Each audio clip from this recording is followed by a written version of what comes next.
everybody, it's Denise with Bitbougie. So I am sitting at the Juki LZ-2280B. B as in bougie. Been playing around with the zigzag on this. This is a different machine. It takes a little bit. I'm probably not threading it the way the manual says. I threaded it the way I need it, okay? Everything is exactly the way I need it. Ran a couple of test swatches, so I'm going to put a label on one of my baby bags. And this is an iron-on, so I'm just gonna do a little zigzag around it. The thread I have in here is a very particular, it's a very, very fine thread. Super, super fine. And I'm gonna actually, see it's got a little stretch to it. I'm going to do something a little different with this machine. All my machines are rigged to work for me. Now this is also very sensitive. The foot pedal, oh my gosh, let me tell you. You have to back step on the pedal. It's like a release. It's like a safety feature. Maybe that barb was there for a reason. I don't know. So I like that it's got the split in the foot. So that way I know exactly where I need to be.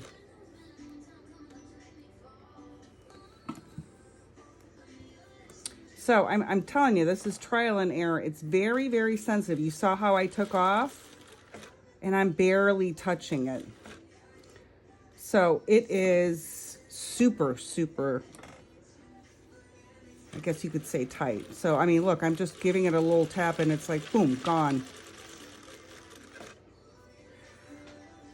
It does have a switch where you can have the needle down in the down position. That's out the door because I can't have a needle down. I position my needle my own way because it's just how I work. I need to be able to see where that thread is going and I will move it where I need it. So let's pull this through. See how super fine this is?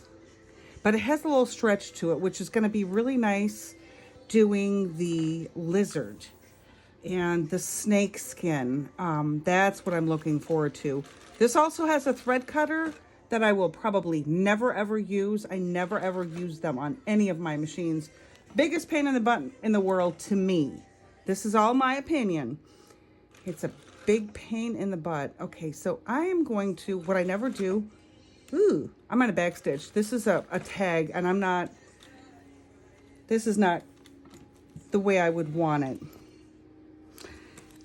Now see, when you look at this, it's beautiful. I don't like that.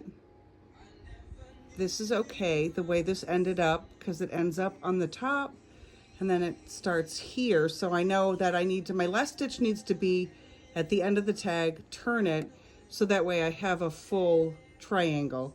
That's good too, that's good too. This I didn't care for how I was going back and forth. But anyway, you know what? It's gonna be, it looks good. So that's that side. And the underneath, look how perfect that is. So it took me a little bit to go back and forth and figure out the tension. The bobbin is different. This is a whole different animal. So if anybody's out there and they're watching this, you have one of these, man, let's get together because this is, she's interesting. Very, very, very interesting. Almost to where the other day I wondered if I should have bought it or not. This one I purchased. This one was not given to me. So I don't know. It's pretty. So after this, I am going to stitch some lizard. So we'll see how that works. So anyway, this is the little tag. I'm going to do a bunch of tags today. I've got some auburn bags I got to finish. I'm going to see how this goes through leather. This is only a size 10 needle. I have to get bigger needles. I'm going to see what she can hold. And the thread, it's an elastic thread. So there's not going to be a Tex 70, a Tex 100, none of that. It's going to have to be something that kind of works with the material that I'm working with. So And this looks good. This is not going anywhere. Okay, first of all, it's fused on. It's an iron-on label that I have made. And so this looks okay. I do not like this. It's almost to where I want to open this up again, but I will be okay with this. I have to get in there with my magnifying glass and just clean it up a little bit. So anyway, that is the Juki LZ-2280B. B is in bougie.